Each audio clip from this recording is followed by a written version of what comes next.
Welcome back muli mga kaibigan sa bagong muling mga balita na ating mapapakinggan at mapapanood dito sa channel ng Bayan, ang Bayang Pinas.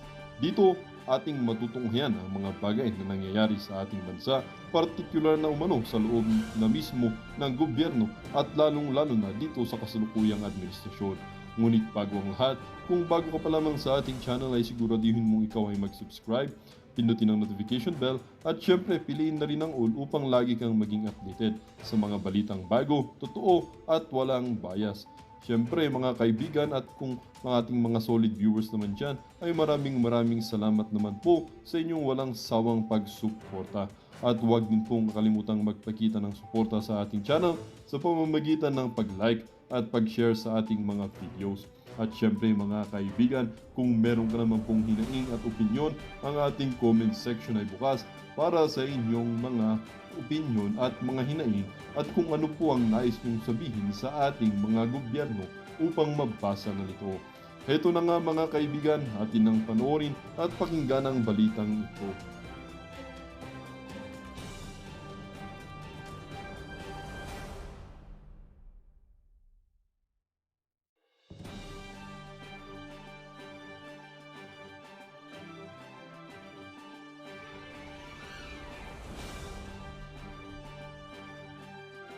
Marcos na siya ay adik. Ay, nako, grabe. Totoo ba yan, Coach Soli? Mamaya ipapaliwanag natin. Wag naman po kayo excited.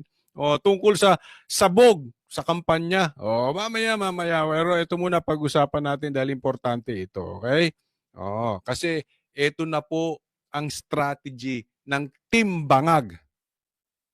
Papakita natin. I also wanted to ask you about the remarks of former President Duterte last night at the proclamation rally of PDP Laban. He accused President Marcos again of using drugs, particularly heroin. He also used the word bangag. I'm curious, how does Alianza, or you particularly, how do you plan on addressing that? I mean, Yan. Ito, usapin dito, okay? Yung binanggit na ni PRRD na bangag ka, Marcos. Paano sasagutin ito ng grupo ni Marcos, ng kampo? Anong strategy nila dito?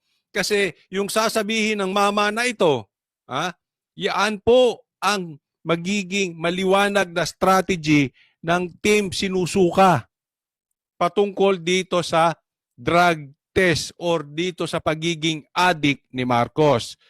Sagot! I don't plan to address it, 'di ba? Kasi ganoon naman yung playbook ni President. Yun, okay? Anong strategy? Ignore. Okay? Pag patungkol sa cocaine, ignore. Pag tungkol sa droga, ignore. Pag tungkol sa heroin, ignore. Pag tungkol sa bangag, ignore. Yan. Hindi nila papansinin. Bakit? Duwag sila dahil addict. Addict lang ang takot sa drug test.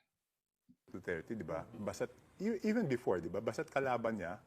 'Yun naman ang number one accusation niya eh. Fake news ka, fake news. Fake news ka, Brad. Fake news ka, Brad. Basta daw kalaban ni Duterte, ang number one accusation niya, addict. Hindi po. Marami siyang sinasabi, magnanakaw. Bakit? Si Tambaluslos ba sinabi niyang addict?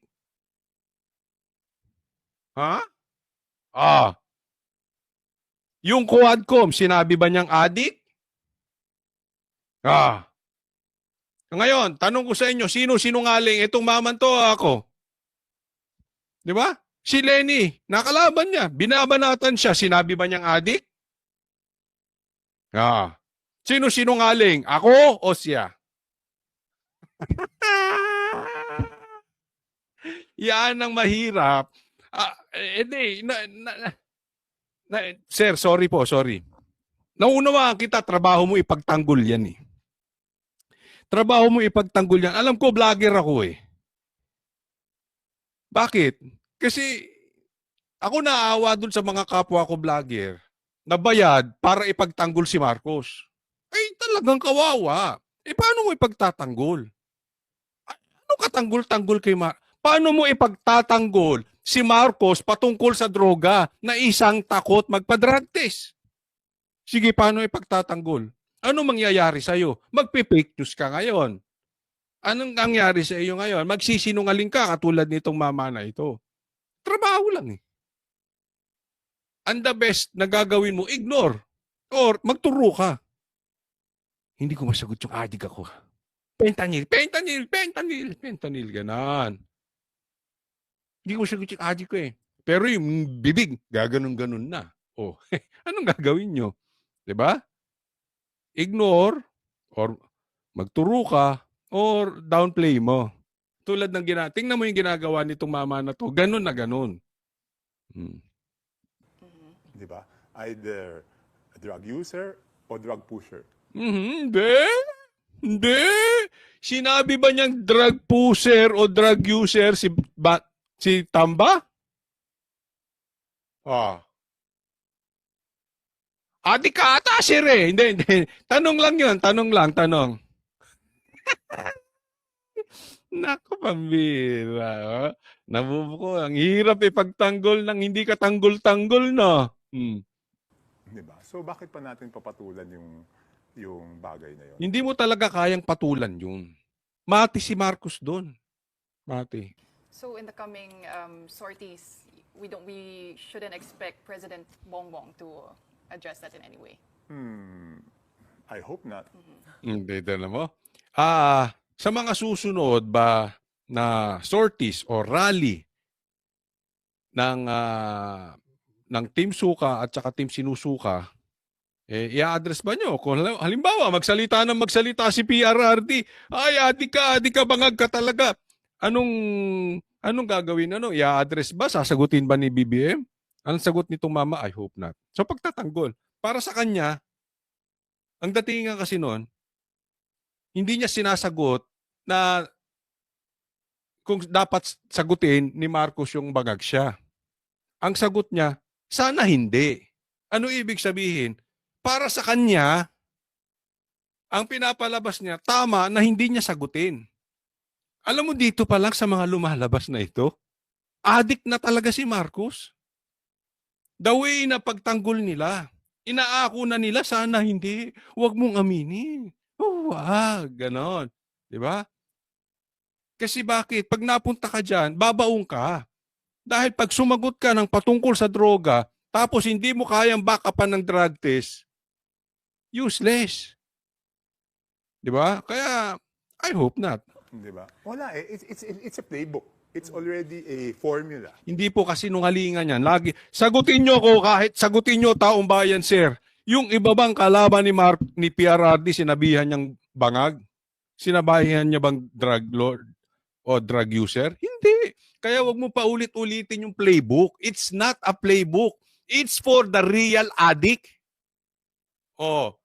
Can you please, the addict in the house, stand up? Hoy, wag kang tatayo, sir. Wag.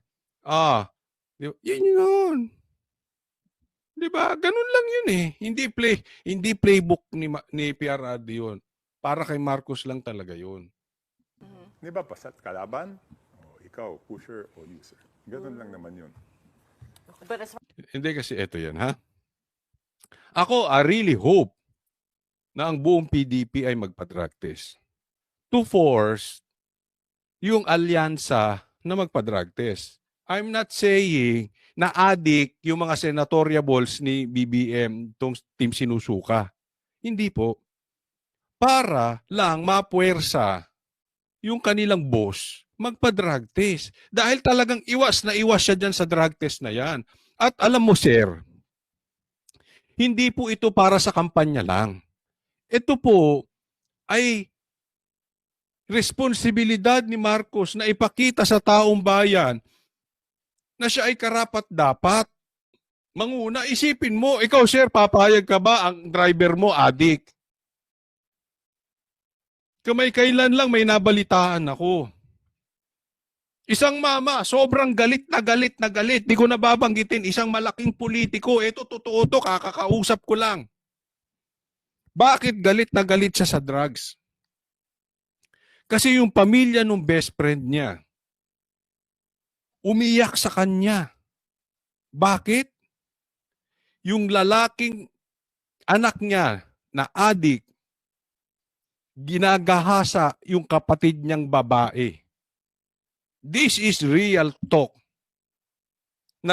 Nilak ang bahay, hindi makapasok yung magulang dahil papatayin yung kapatid na babae.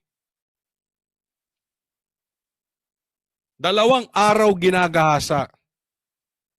Ako, ayoko nang pumapatay, pero pag talagang nakakadinig ako ng adik, parang gusto ko talagang barilin eh. Ha? Hindi ko inaano rito na ine-encourage pumatay, pero isipin mo. Sino matinong kaisipan na ang kapatid ay rape ng kapatid? Adik lang. Kaya sir, please. We deserve to know kung adik ba ang presidente o hindi. Huwag niyong ipagtanggol. Ang hayaan natin na ang magtanggol sa presidente ay yung drug test. Kung negative siya, di so be it. Tapos ang istorya. Pero masakit yung mga ganyan na maririnig natin. Masakit sa magulang yun, yung anak mo nire-rape ng anak mo rin. Masakit yun ha. Kaya mo yun, sir? Oh, yan yung sasabi ko, kaya mo, driver mo, adik. All the more. Kayo ba, kaya nyo? Pag-aalaga sa anak nyong babae, adik? Lalong-lalo na presidente. Di ba, huwag nga tayo magplastikan, sir? Oh, type nyo ba yon? Kaya tuloy itong isang politiko na to galit na galit sa adik.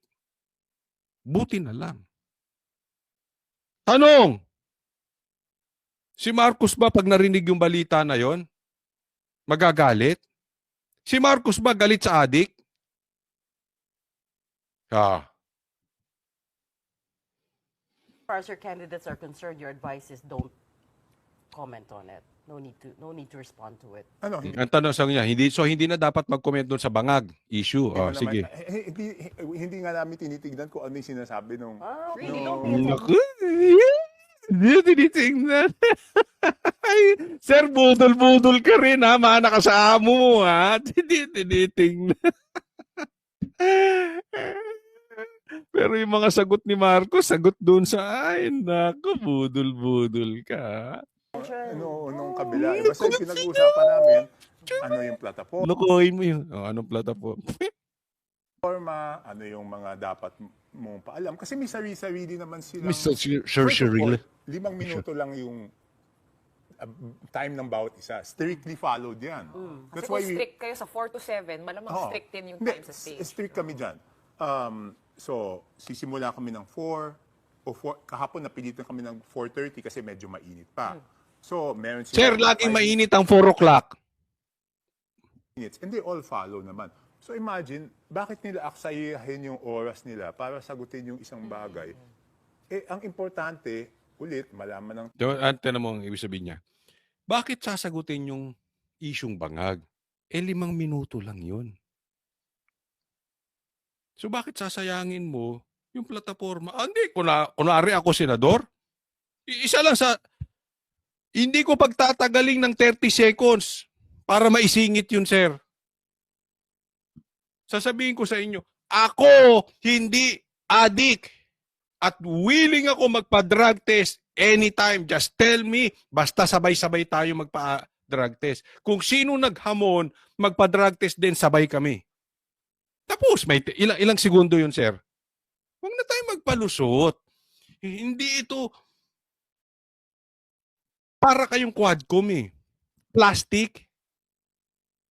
Pinupunan nyo yung 150 million na confidential funds ni BP Sara, pero hindi nyo mapuna. Etong mga grabihang pagnanakaw at korupsyon. Diba? Flood control projects, anong nangyari? Etong blank items, anong nangyari? Hindi ba kaplastikan? Ganyan din kayo. May totoong issue. Ayaw niyong sagutin. It's just a matter of 30 seconds. tao kung paano sila makakatulong doon sa buhay ng bawat Pilipino. Yun naman ang mahalaga eh. So bakit nila sasayangin yung oras nila doon sa bagay na yun? Di ba? Kita niyo yung palusot, no? Okay, puntahan natin itong pag-amin at bagag na nagsasalitang si Marcos, ha? Bangag sa, ano, sa kampanya. Pakinggan naman natin si Bangag. Hoy, si PRRD nagsabing adik ka, ha? Inuulit ko lang. Kung hindi mo kayang labanan si Duterte, wag kami mga maliliit ang kinakalaban mo. Kung duwag ka kay Duterte, wag kami. Hindi lang bukod pa sa kanilang talino. Ano, Marcos, sabog ka ba? Ba't uutal-utal ka na naman? Ano naman? Pagka may rally, pag may sortie, huwag kang nag-multivitamins. Kasi nabubulol. Mamaya, mag-aalamano ka na naman, Marcos. Bukod pa sa kanilang galing, Ano? bukod pa sa kanilang karanasan, Ano? may pagmamalaki po natin na sila ay walang bahid ng dugo ng mga pinatay na libo-libong Pilipino nung extrajudicial killing. Naka, ang linis ng tatay mo. Sino ang pumatay kay Ninoy Aquino? Nagtatanong lang ako, Marcos, ha? Ilan ang namatay nung martial law? Ay, nagtatanong lang ako, Marcos, ha? Ilan ang namatay sa KOJCC? Nagtatanong lang ako, Marcos, ha? Pag nagsasalita, yung panga mo, wag pa ganon, ha? Diretso lang. Ganyan lang. Ganyan lang, ha? Pag nagsasalita, ha? Pag nag-i-speech, wag ka nagbababulgam. Okay? Sige. Kasi mapapagkamalang ka eh. Hindi, alam mo, may mga nagko-komentaryo sa akin, Coach, tingnan mo si Marcos, sabog. Sabog sa kampanya. Paano pag ganong-ganong ka ng bibig? Tapos, ano ka pa? Uutal-utal. Ayun mo kasi. Diretso, anong ibig mong sabihin sa speech mo? Pakinggan natin ang sagot niya kay PRRD na si BBM. Si BBM ba, Adi? Kasi nag-heroin ka, dati cocaine. Ngayon heroin. Ano ka na-promote? Ano ba mas mahal, Marcos? Ako yung nagtatanong lang. Kasi dati sabi cocaine. Coca-Cola ka raw. Ngayon heroin naman sinasabi ni PRRD, ayusin mo nga. Ano ba talaga tinitira nitong mama na ito? Cocaine o heroin? Ako hindi ko alam eh. Ilagay nyo sa comment section. Ano ba ang tinitira ni Marcos? Heroin? Cocaine o multivitamins? Naguguluhan kasi kami kay PRRD. Pero may tanong ako, Marcos, anong mas masarap ba? Cocaine o heroin? Anong mas mahal? Tanong lang ha? Anong mas pang-sosyal? Yung mga alta sa syudad. Yung ano bang tinitira ng mga elitista? Tanong lang, cocaine o heroin? Hindi ko talaga alam. Promise. Alam mo, kahit isang beses hindi ako nagdroga kaya wala akong kaalam-alam dyan. Sorry na Marcos. Pero kaya kong patunayan. Gusto mo, sabay tayo magpa-drug test. Okay lang, walang problema. Pasabi ka lang anytime. Wala po silang Kahit gusto mo, isabay mo pa yung mga vloggers mong addict din eh. Naku.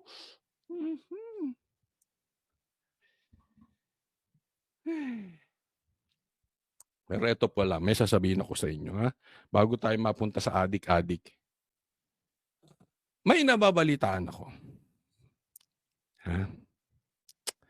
Na nagsasabi na si Pastor Kibuloy ay magpapadrug test.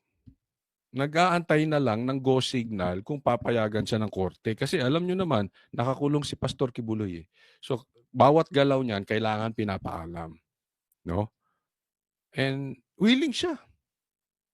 Alam mo kasi kung hindi ka naman addict, bakit hindi ka magpa-drug test? Yeah. Lalo pag gumaganong ka na, tingnan mo yung anak ni Amy, ganun-ganon din. Ang sagot doon, para maalis yung duda ng taong bayan, drug test lang. Si Pastor Kibuloy, sabi niya, hindi. Karapatan ng taong bayan malaman yung kung ang mumumuno sa kanila, adik o hindi. Kaya, alam mo, congratulations ha. In advance, payagan ka man ng korte or hindi. Alam mo, ang importante, Marcos, tandaan mo to. Okay? Kasi kung payagan man si Pastor Kibuloy ng korte o hindi magpa-drug test, ang importante, willing siya. Kung pinayagan, di magpapa-drug test siya. He's doing his part. Hindi niya tinatakbuhan yung problema. Hindi siya duwag sa problema. Hinaharap niya. Ito problema ng bansa natin ngayon. Number one problema ng bansa natin ngayon, mga adik. Yan ang dapat sinusolusyonan. Kaya ako,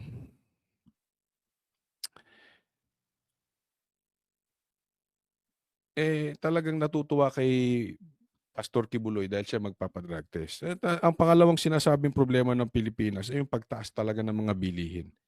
Talagang grabihan na. And ako, suko na ako kay Marcos. Dalawang problema hindi niya kayang solusyonan. Drugs at yung bilihin. Yung bigas na lang eh. Basic yan sa Pilipino. Yung iba kahit papaano, kahit mahal, okay lang. Kasi ang Pilipino, alam ko yan nung dating medyo nagtitipid ako ng baon ko. Yung isang barbecue, 3 kanin, kaya ko eh. Diba? Importante, mura yung kanin. Makakakain ka eh. Kahit yung iba medyo mahal. Pero yung kanin man lang mapamura mo. Imagine this. Si Marcos nangako ng magiging 20 pesos ang bigas. Naging DA secretary ka na, presidente ka pa, hindi mo natupad yung 20 pesos na bigas. Ganyan po kalupit ito si Marcos. Anong ginawa mo bilang DA secretary? Wala ka talagang silbi, Marcos. Dalawang problema ng Pilipinas ngayon hindi mo kayang solusyonan. Anong kaya mong solusyonan? Magtuturo ka lang. Wala. Manisi ka lang ng iba. Ganyan lang ang ginagawa nitong mama na ito. Pakinggan yung speech niya. Kinalaman dyan sa mga ganyang klase. Wala sa kanila ang kasabwat sa pagbubulsa ng sako-sakong pera at pinagsamantalahan ang pandemya at nagbulsa ng maraming pera, pinabayaan na lang na yung ating mga kababayan. Tingnan niyo yung crowd. Ano to ha? Channel ng government channel galing to sa PTV. Silang kumuha niyan. Tingnan niyo yung crowd. Yung tao halatang ayaw na sa kanya. Pag si PRRD ang nagsalita, ang crowd nakikinig. Ang crowd natutuwa. Ang crowd na sumisigaw. Ang crowd ngumingiti. Ang crowd tumatawa. Ang crowd sinisigaw pangalang Duterte. Balita ko nga dito. Hindi nyo lang nilagay eh. Yan po ang kumakalat na balita. Andiyan si BBM, nagsasalita ang sinisigaw ng tao, Duterte. Di ba? Ito, nakapula pero parang bayad. Alam mo yung ugali ng bayad? Wala sa loob yung ginagawa.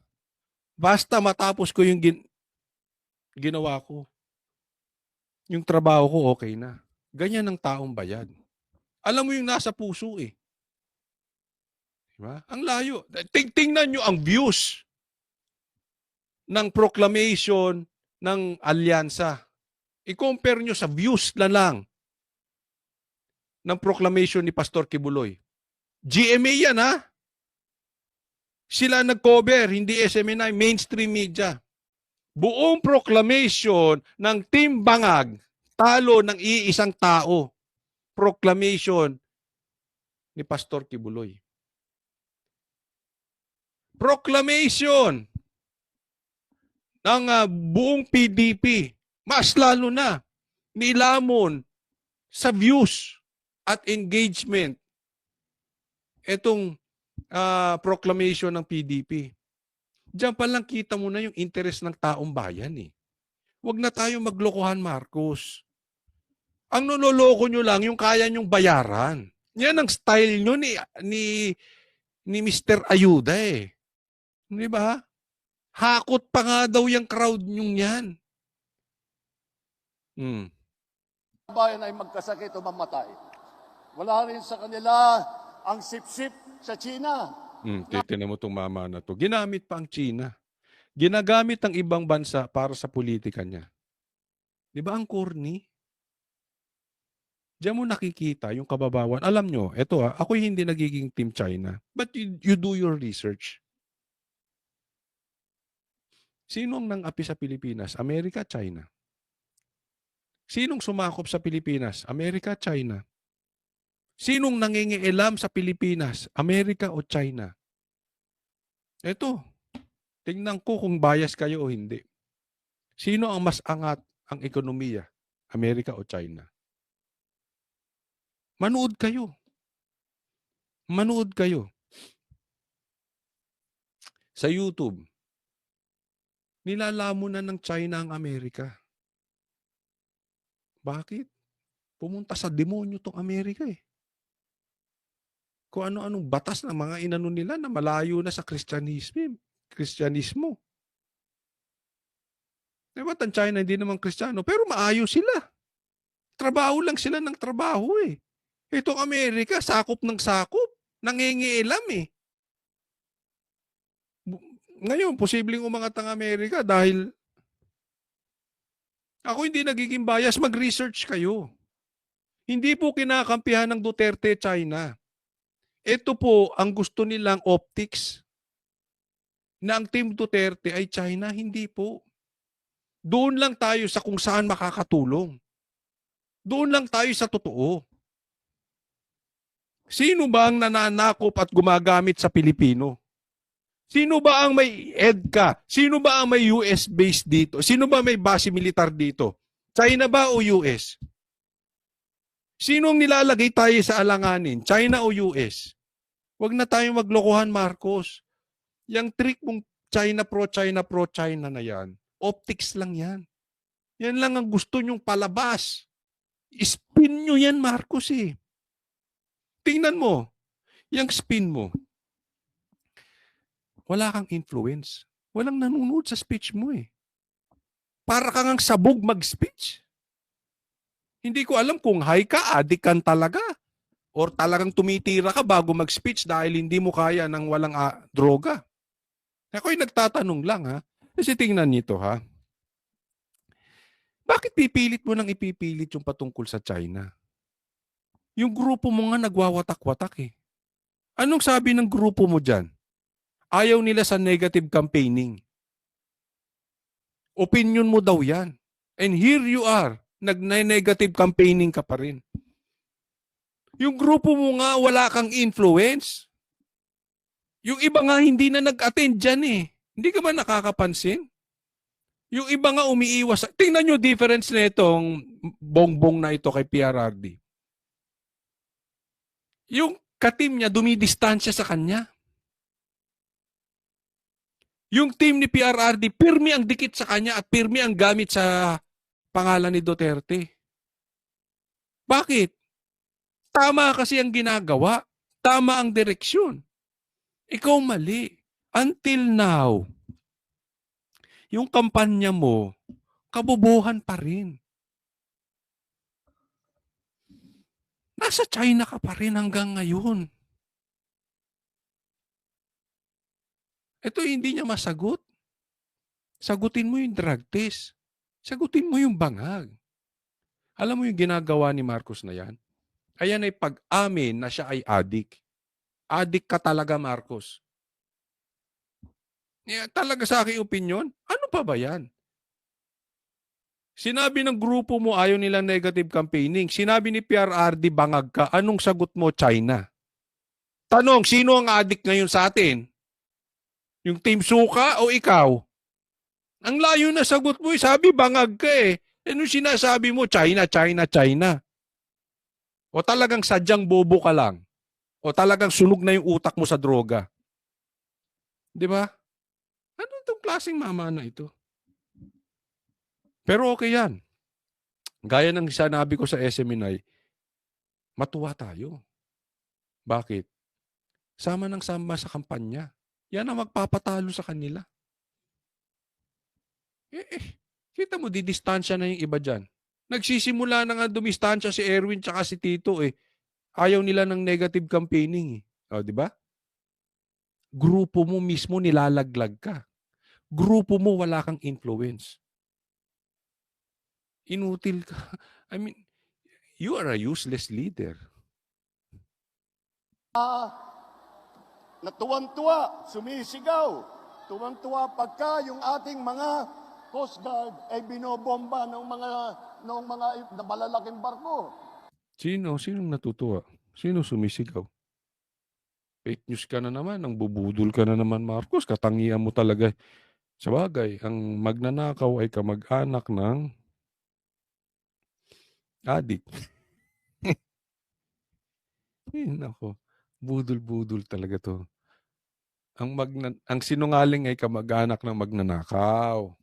Hindi po sila sumasang-ayon sa mga ginagawa na hinaharang ang ating mangingisda para at ninanakaw ang kanilang huli. Alamano ka na. Pinaglalaban po namin yan. Sabog ka, Marcos. Sabog ka. Tinatanong lang kita, sabog ka. Sabog ka ata no? Ako dapat maglaban nga sila ni Pastor Kibuloy ng debate. Kay Pastor lang, hindi mananalo to. Wala ito. Kasi alam nyo kung bakit. Napaka-traidor ng mama na ito. Nakinabang ka kay Pastor, humingi ka ng boto. Don't tell me wala kang pakinabang. Wag tayo mag-isa-isahan dito. Wag mo hayaang isa-isahin namin ang naitulong sa ni Pastor. Alam ko, alam mo yan. Alam ko, alam mo yan. Huwag tayong maglokohan. Nakausap namin si Pastor Kibuloy. Huwag tayong maglokohan. Alam ko bakit inaganyan nyo si Pastor Kibuloy. Ha? Traidor ka lang sadya. Di ba? Ay, katangian ng adik yan eh.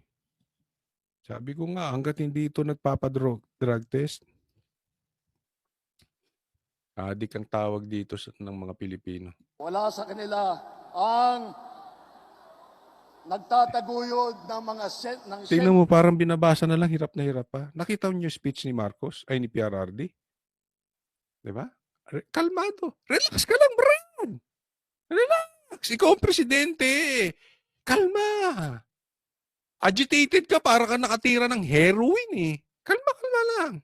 sentro ng krimen, sentro na pagpapalapastangan ng mga kababaihan. Oh, Wala po sa kanilang kinalaman yung mahiwagang pogo na ang daming eto na naman, dinidikit na naman. Alam mo ba yung pogo na yan? Ididikit din sa aming mga DDS vloggers o sa aming Team Suka vloggers. Didikit niyan. Sinabi na yan ni Barbers eh. Iimbestigahan yung mga vloggers patungkol sa pogo. O, tas anong gagawin? Yung pogo ang nagpipinan sa mga vloggers ni PRRD. Di ba? Tanga! Hindi po mura yon. Halimbawa, ako'y patawag at ako'y nababalitaan ko, ako'y nasa listahan na. Alam nyo, may sulat na daw na pinapadala.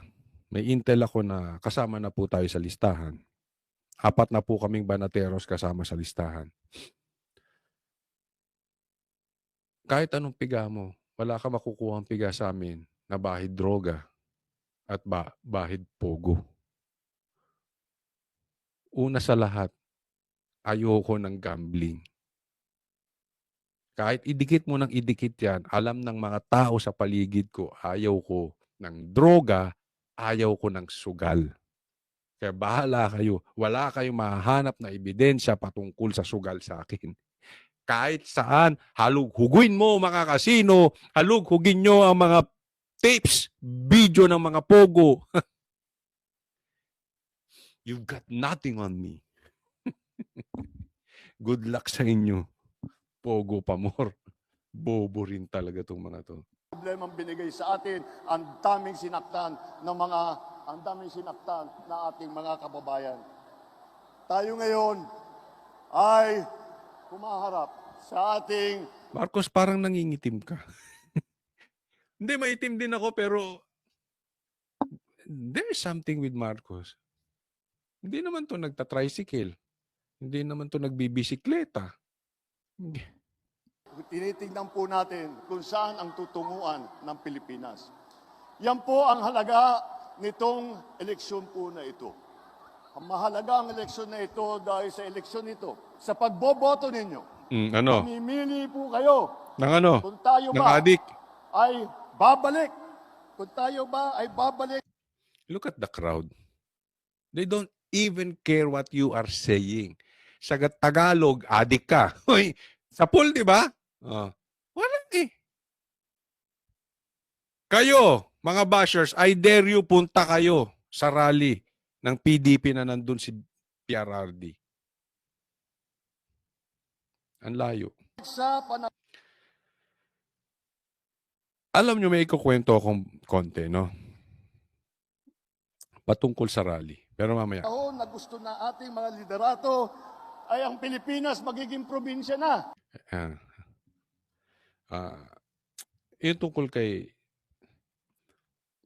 I-compare nyo po ang proclamation ng PDP ay ng Team Sinusuka compared sa proclamation ni Pastor Kibuloy. Napakaayos po ng proclamation ni Pastor Kibuloy. And first time na ang proclamation ng isang tao nationwide ginawa. Sabay-sabay. Buong Pilipinas. And very systematic. Ito I'm just hindi ko sinisiraan ng PDP. But I'm just telling you the truth. Tinalo pa ng proclamation ni Pastor Kibuloy ang Team Alyansa ni Bongbong Marcos. At tinalo, kahit i-compare mo sa proclamation ng PDP, I was there. Andun ako sa harap sa PDP at doon kay Pastor Kibuloy. Ang layo po ng diferensya. Ibang-iba yung sistema ng proclamation ni Pastor Kibuloy. Bakit ko sinasabi yan sa inyo? Hindi po sinisiraan ng PDP. I really hope na siguro ang mag-handle ng mga rallies ng PDP ay ang SMNI na o si Pastor Kibuloy. Kaya ko to sinasabi kasi ang dami pong maitutulong ni Pastor Kibuloy sa Pilipinas. Very systematic. Si Pastor Kibuloy, pag gumalaw, now na. Hindi bukas, hindi sa susunod na araw. Marcos, makinig ka. Ito ang leader. Now na. Pangalawa, iyan po ay katangian. Alam nyo, hindi ito dahil sa ako'y nasa SMI kaya pinipuri ko si Pastor Kibuloy. Pero dahil sa araw-araw po kami sa SMNI, alam ko yung sistema ng SMNI. Grabe po. Ang galing po ng sistema ni Pastor Kibuloy. And kaya sinasabi ko sa inyo, kung nagagawa ng isang tao talunin yung maraming, doon na lang sa proclamation, diretsuhin na natin, na maraming politikong involved, nahihigitan pa ni Pastor Kibuloy. Anong ibig sabihin nun? Pag ito'y nakaupo ng senador, hindi po pwedeng hindi ito gagalaw. Agad-agad. At may sistema. Meron siyang sariling makinarya. Kaya nga hindi niya kailangan to sila Marcos eh. May sarili siyang makinarya, may sarili siyang pera, may sarili siyang guard, may sarili siyang camera, may sarili siyang network, may sarili siyang bahay, kumpleto po si Pastor Kibuloy. Kaya niyang i-apply. Mali yung sistema, maayos agad.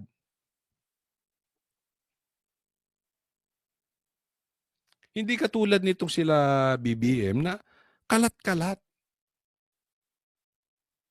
Sinuwerte nga even yung PDP kay Pastor Kibuloy eh.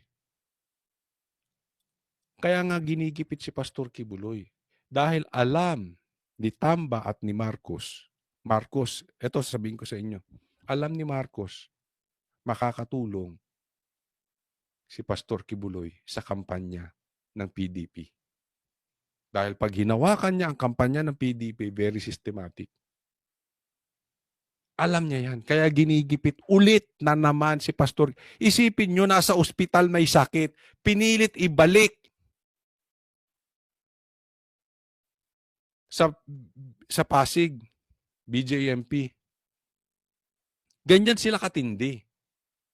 Matanda na yung tao. May sakit. Sige, kahit nakadextrose, ibalik doon. Bakit? Alam niya ang galamay ni Pastor Kibuloy. Malaki maitutulong. Problemado sila dyan. Hindi nila kaya. Not even yung dami nilang pera, hindi kayang tapatan ang sistema ni Pastor Kibuloy. Alam niyo kung bakit? Kahit mas marami silang pera, itong sila Marcos, walang kurap eh. Yung pera na gagamitin sa kampanya, yun na yun. Walang nang bubulsa. Naku Marcos, alam mo yan. Sa kampanya may bulsahan. Don't tell me hindi mo alam. Kaya palpak minsan ng kampanya. Sus! ng China. Wag nga ako.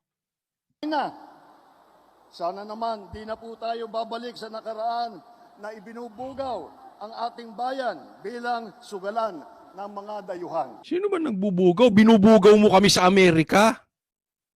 Oh, kaya mo daw, sabi, totoo ba to? Kaya pinapwesto mo ang EDCA rito para yung mga kaso mo ron hindi tuluyan at hindi habulin. O, sinong bugaw ngayon? Oh. Sana naman, huwag na tayong babalik sa landas na umaapal na dugo. Hindi na kami talaga babalik sa iyo, Marcos. Nabudol. Ay, hindi pala ako babalik. Hindi talaga ako nagpunta dyan. Yung taong bayan hindi babalik sa iyo. Ang mga inosenteng mga bata na inagawan ng kinabukasan dahil sa kanilang pagpapatay. Hindi na tayo pwedeng ganun. Huwag tayong papayag na bumalik ang Pilipinas sa panahon ng dilim. Huwag tayong papayag na ang Pilipinas ay babalik sa panahon ng lagim. Ito po ang ating pagkakataon na dalhin ang Pilipinas sa magandang lugar.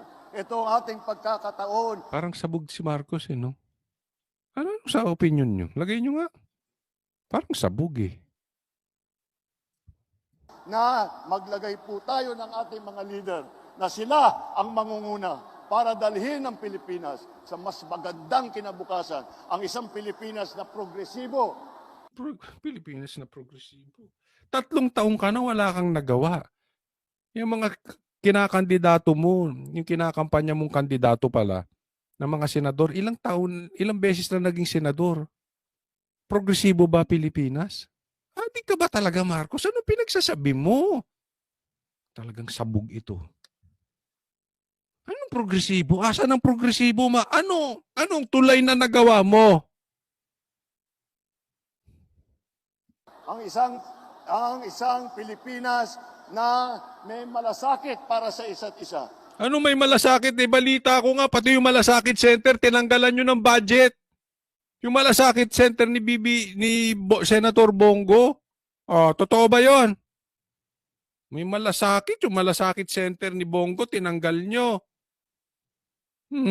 Para sa Pilipinas na Ewan ko lahat sa'yo, ng Pilipino po alaman. ay kapigbisig, sabay-sabay, tungo. Tama na yan, Marcos. Next na tayo, buisit. Ito naman. Pag-usapan naman natin itong aso ni Tamba. Tinuligsa ni House Assistant Majority Leader Tingog Party List Representative Jude Asidre ang pahayag ni dating Pangulong Rodrigo Duterte sa mga senador.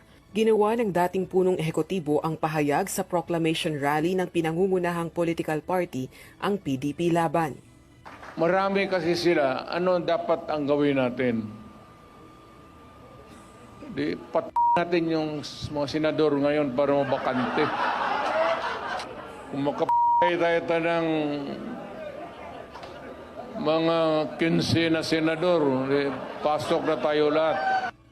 Ayon kay Congressman Asidre, talagang mag-ama nga sina dating Pangulong Duterte at VP Talagang mag-ama daw si PRRD tsaka si Inday. Bakit? Yung mga anak ba ni Marcos, di niya anak? Ni BBM, di ba niya anak?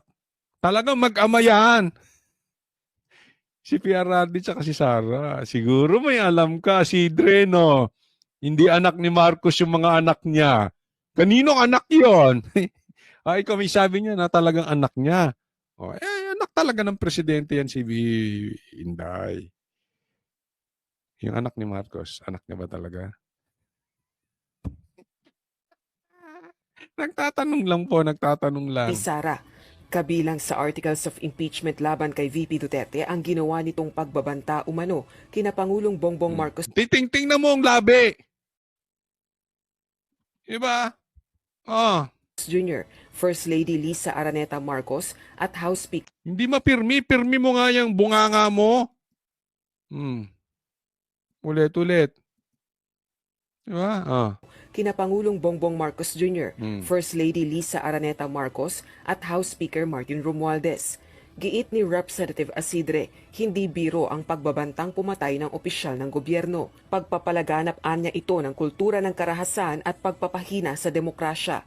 Dagdag pa nito, inciting to sedition o grave threats ang pagbabanta sa mga opisyal ng gobyerno at hindi pwedeng baliwalain dahil bantas seguridad. Samantala, Duwag talaga to si Duwag talaga to si Tamba. Kasi alam nyo, may demanda kay Tamba eh. Yung patungkol dito sa blank items. Malaking problema ni Tamba yan. Yan ang pong reality. Ang pinakamalaking balita ngayon, yung criminal act na ginawa ng grupo ni Tamba na blank items. Bawal yun na yan ay mistulang korupsyon. Pagmumula ng korupsyon yan kasi bakit kayo lang ang nag-decide dyan sa budget na yan. Blanco tapos nilagyan nyo ng budget. Namang kaduwagan ni ang hinahayaan niya, yun ang issue eh. So para mapagtakpan yung issue na yon, pinatatahol niya yung baboy niya, ay yung aso niya. Pinatatahol na ito na laban kay PRRD. Diba? Galit siya kay PRRD kasi si PRRD ang naging plataforma nung demanda na yon. Siya ang naging boses nung demanda na yun eh. No? So, duwag to si Tamba, hindi niya makalaban ng diretso si PRRD. Yan ang style. Parehas nga silang magpinsan. Nililigaw nila yung problema. Si Marcos, ang problema, adik. Anong sagot ni Marcos? China. Si Tamba Luslos, malaking krimen yung pag-fill up ng blank item sa budget. Anong pinupuna niya? Etong biro ni napapatayin yung 15 na senador para sigurado nang mananalo yung PDP, baka kapasok sila. Alam mo, kahit yung joke na yan, kahit sabihin mo sa isang grade 2, alam nila joke. Samantalang tong aso na ito, hindi niya alam joke. Ganyan po kakitid ang utak ng ating mga politiko ngayon. Sige, tanong nyo sa mga anak ninyong grade 2, grade 3. Alam nila joke yan. Diba?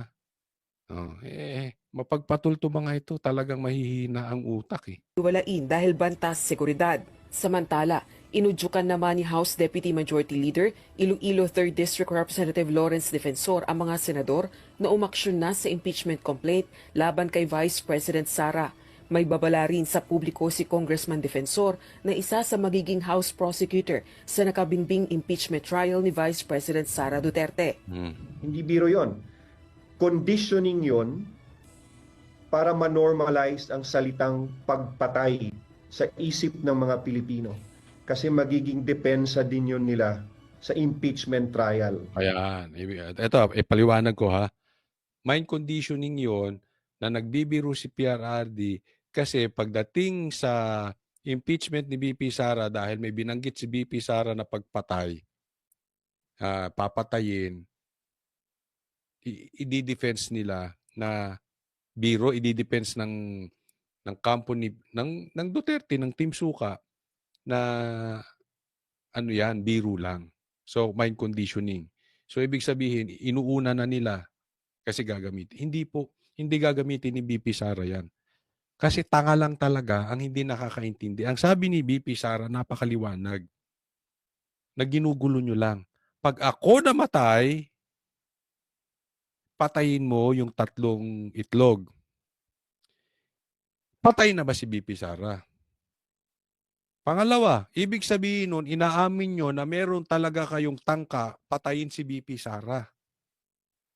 Kasi ibig sabihin, matutuloy yung pagpatay doon sa 3 itlog. Naiintindihan? Conditional eh. At paano magkakaroon ng threat kung walang namatay o wala namang tinatakot na patayin. Papatayin nga lang kung siya ay namatay. 'Di ba? So hindi gagawing defense ni PRRD na siya ay nagjo-joke lang. Kasi in the